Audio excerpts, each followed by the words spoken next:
자유통일당은 여러분 뭐 아시는 분은 아시고 잘 모르시는 분도 있을 것 같아서 먼저 그 설명을 잠깐만 한 5초만 드리고 본격적 질의응답을 하겠습니다. 여러분 아시다시피 자유통일당은 주사파나 5.18 정신이 아닌 이승만 박정희 정신을 토대로 하고 있고 기독교 입국론을 바탕으로 우리가 정의를 부르짖는 애국 정당임을 꼭 알아주시기를 부탁드리겠습니다. 자, 그러면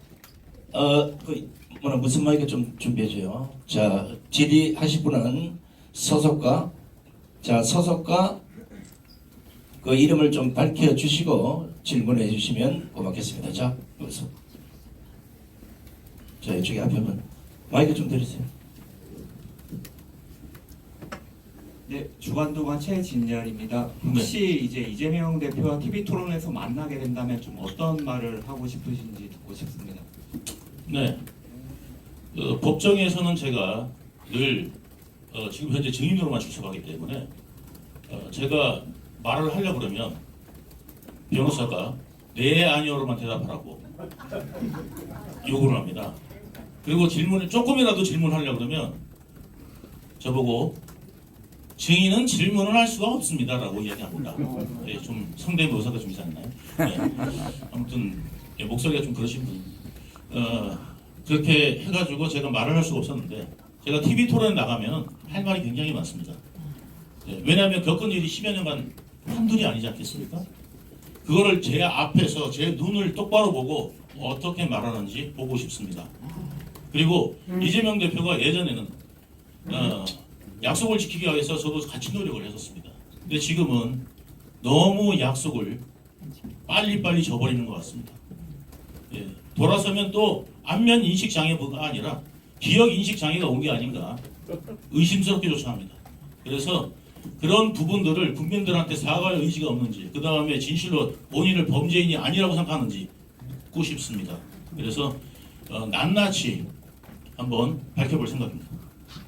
네, 법정에서 정인으로서 미처 하지 못할 말을 이제 방송 기자회견을 통해서 공식 밝히겠다는 의사를 주셨습니다. 자, 다음 분 또 누가? 네, 저 뒤에 계신 분.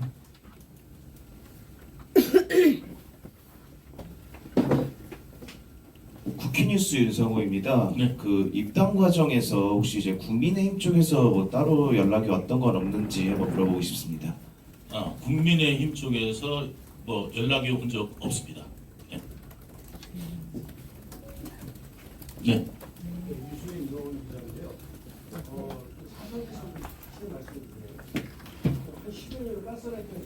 벗어났다는 말을 했는데 네. 그 말이 의미가 어떤 것인지 저쪽으로 좀 설명 좀 해주십시오. 원래 이제 어떤 정당이나 혹은 참모를 하게 되면 자기 스스로를 갖다가 세뇌하는 경우가 많습니다. 저 또한 그 세뇌로 인해서 제가 너무 깊숙이 발을 들인 것 같습니다. 그리고 큰 죄를 지었습니다. 그리고 저는 그게 양심에 계속 찔려왔었습니다. 감옥에 있는 내내 어쩌면 감옥이 제일 편했을지도 모르겠습니다. 바깥에 사회생활 하면서도 계속 그것이 양심의 가책으로 느껴왔고 그것이 저 또한 제가 책임져야 될 무게로 느껴왔습니다. 어저께 제가 고 김문기 씨 집에 갔다 왔습니다. 부인분을 만나고 왔습니다. 3년의 세간이 지나면서 가장을 잃어서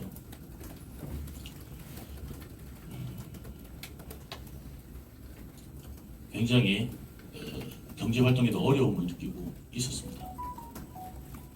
네. 저는 근데 그 이야기를 들었습니다. 이재명이 쪽에서 거기도 변호사를 보냈답니다. 참고인 신분에서 변호사가 갈 이유가 없습니다. 피의자로 부른 것도 아니고 참고인이 왜 변호사가 필요하겠습니까? 이 김문기 씨 왜 극단적 선택을 했을까? 저는 김문기 씨가 저한테 이렇게 물어본 적이 있습니다. 어떻게 물어봤냐면 이제 좀 눈치가 이상하니까 자기한테 사실을 말해달라. 돕겠다. 무슨 일을 하시든 돕겠다. 저한테 오더를 내리실 수 있으면 말을 하십시오. 저 못 믿습니까? 이렇게 얘기하더라고요. 제가 그때 김문기 씨한테 뭐라고 그랬냐면 당신은 몰라도 되고 알 필요도 없고 그리고 당신은 할 일은 성남도시공사를 위해서 열심히 일하는 거다. 그리고 최선을 성남도시공사의 이득을 위해서 최선을 다해서 뛰는 것이 당신의 일이다 라고 제가 말을 해준 적이 있습니다. 그래서 그분은 아무 내용도 몰랐습니다. 검찰이 불렀습니다. 그때 김만배 또는 이재명 쪽의 프레임이 저를 향하고 있었는 걸 저는 까맣게 모르고 있었을 때 그때 검찰이 몰아붙였답니다. 강하게 자백하라고. 유동규 오더 받아서 무슨 일 했냐고. 한 게 없잖아요. 본인은 한 게 없어요. 그러니까 그건 저는 제 일을 했다. 이제 이런 이야기를 한 겁니다. 그러니까 저쪽에서는 변호사가 이랬답니다. 실무자가 제일 크게 다친다고. 당신 큰일 났다고. 그분이 변호사로부터 자기를 변호해 줄 줄 알고 온 사람으로부터 절망적인 말을 들었을 때 아무것도 한 게 없는 사람이 그 말을 들었을 때 심적으로 어떤 고통이 왔겠습니까? 저쪽에 이재명이 볼 때는 가장 입을 안 여는 측근이 김문기로 보였을 겁니다. 그렇게 사지를 몰았어야 되는지. 저는 최선을 다해서 이번 선거에 임할 겁니다. 자, 다음 분과 질문하신 분, 여기자만. 더팩트 김세정입니다. 네. 지금 국민의힘에서는 원희룡 전 장관이 뛰고 계시는데요. 혹시 네. 나중에 단일화도 염두에 두고 계시는지 궁금합니다. 네, 정치는 생물이라고 합니다. 어떻게 움직일지는 알 수 없습니다. 그렇지만 저는 제가 1등 할 것입니다.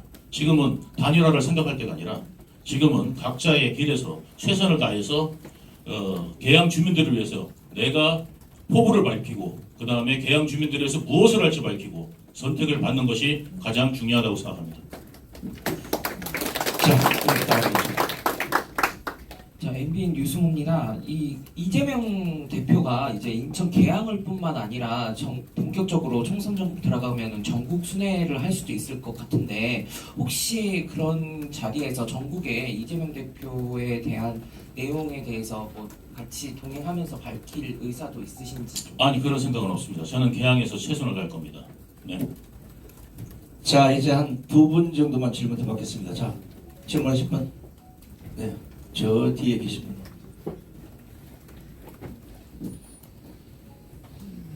예, 기독인 뉴스의 김성수 기자인데요. 두 가지만 여쭙겠습니다. 어쨌든 개항을 해서 나오셔서 1등을 하신다고 지금은 밝히시면서 출마를 하셨는데 어쨌든 지금 여론이나 여러 군데서 볼 때 3자 구도가 과연 어떻게 진행이 될지가 이제 첫 번째 관건이고 5%를 획득하셔야만 또 토론에도 진출하시고 표도 더 얻으실 수 있는데 본인이 1등을 할 수 있는 필승 공약이 있으면 한 가지 얘기해 주시고요. 그 다음에 자유통일당에 입당을 하셨는데 자유통일당은 좀 전에도 그 사회자가 얘기했지만 이승만 전 대통령, 건국 대통령과 박정희 대통령 그 다음에 기독교 입국론을 바탕으로 한 정당을 표명하고 있습니다. 이거에 대해서 본인은 어쨌든 정당에 입당을 하신 거기 때문에 그 부분에 대해서는 어떻게 각오를 하고서 입당을 하신지 그 배경을 좀 묻고 싶습니다. 네. 우리나라가 지금 도덕적으로 굉장히 국민들한테 실망감을 주고 있고 이 도덕이 뭔지에 대해서도조차도 지금 헷갈릴 정도로 나라가 놓여 있습니다. 그래서 지금 정치의 화두는 어쩌면 정의가 아닐까 싶습니다. 기독당을 표방하고 그리고 거기에 기체 아래 모여 있는 자유통일당 극우라는 명칭으로 많이 평가되었지만 극우라는 말을 쓰려면 거기에 행동에 따르는 혁명을 그러니까 말하자면 무력이 수반돼야 되는데 여기는 무력이 수반되어 있지 않기 때문에 그 우라는 말은 가짜 언어입니다. 예. 여기는 그냥 보수 정당일 뿐이라고 저는 생각합니다. 우리나라에 처음에 걸어왔던 길, 건국을 하고 걸어왔던 길, 그 길을 묵묵히 걸어가고자 하는 기독교인들과 그리고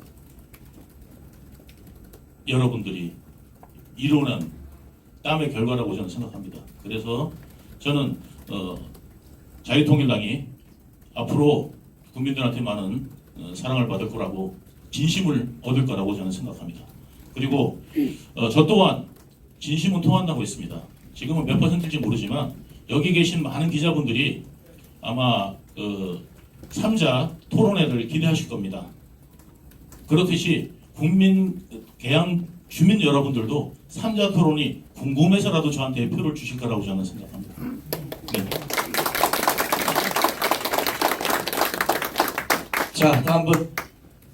예, 이쪽, 오른쪽, 저쪽에 계신 분.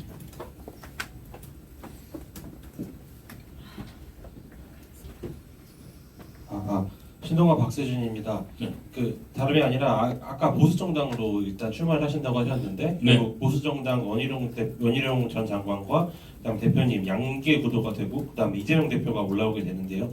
이렇게 됐을 때 보수정당 표가 분산돼서 이재명 대표에게 유리해질 수 있다는 분석도 있습니다. 이 부분에 대해서는 어떻게 생각하시는지 한 말씀 부탁드립니다. 네, 같은 보수를 표방하더라도 분야가 서로 다르다고 생각합니다. 분야가 서로 다르고 그리고 국민의힘에서 실망하신 분들도 존재할 수 있고요. 그리고 지금 민주당도 지금 이제 제3지대에서 지금 나올 거고 뭐 3지대가 만들었는데 개항을 빠지진 않을 거라고 저는 생각하고요. 정치 구도상 만약에 제3지대를 만들었는데 개항을 빼놓는다면 뭐 민주당 이준들을 자처하는 거 아니겠습니까? 그렇게 되기 때문에 민주당 당대표가 나오는 그곳에 가장 핵심적인 사람을 또 보낼 거라고 저는 생각합니다. 그래서 이미 이제 4자구도 펼쳐질 거고 거기다가 또 옥중 출마를 또 노리시는 분이 계세요. 그러니까 5자구도 이렇게 되다 보면 그 3자구도에 대해서 너무 열심히 생각하지 않으셔도 그 부분은 자동이 깨질 거고 그리고 각자 열심히 하는 모습을 보고 싶어 하실 겁니다. 정치 역학 구도로만 너무 설명되면 지역이 없어질 거라고 저는 생각되고 지역을 위해서 있는 공약들이 살아 숨쉬어야 된다고 생각하기 때문에 저는 제 갈 길을 묵묵히 가겠습니다. 네. 자, 이제 마지막 한 분만 질문을 받고 오늘 질의응답을 끝내도록 하겠습니다. 없습니까? 답변을 너무 잘했어요. 질문할 게 없나 본데. 이러다가 저기 나중에 토론회 안 오시는 거 모르겠고. 한반도 방송의 전태수 기자입니다. 네. 지금 한간에 이제 계속 이 부정선거 때문에 계속 이슈가 돼갖고 지금 뭐 여당 비대위원장도 어저께 언급하고 그런데 우리 유동규 우리 대표님 보시기에 후보님 보시기에 부정선거를 어떻게 보시는지 마지막 제가 질문을 한 겁니다. 네, 저는 뭐 제가 아는 부분만 말씀드릴 수 있고요. 그 부분에 대해서는 제가 어떠한 그 정보가 없습니다. 그리고 이제 확인한 바도 없고 그렇기 때문에 제가 쉽게 말씀드리기 어렵지만 뭐 많은 국민들이 이 부분에 대한 의혹이 있다면 당연히 국민들의 의혹을 해소하는 차원에서도 그러면 공정하게 하는 선거는 도대체 어떤 선거일까? 라는 부분에 대해서 공론이 필요할 것이고 그리고 그에 따라서 마땅히 선거는 치루어져야 될 거라고 생각합니다. 제가 아까도 말씀드렸다시피 정의에 대한 구현 이것이 앞으로의 화두가 될 거라고 말씀드렸는데 그 정의의 민주국가에서 가장 정의의 기본은 선거입니다. 그 선거가 투명하게 이루어지지 않으면 그 민주라는 것은 없다고 생각하기 때문에 그 투명한 경쟁이 있는 그 선거를 치르는 것은 가장 기본적인 겁니다. 그래서 이 부분은 저희 당 차원에서도 만약에 문제가 있다면 같이 협력해가지고 이 부분을 논의할 생각입니다. 네, 감사합니다. 자, 그리고 질의응답은 이것으로 우리 마치도록 하겠습니다. 참고로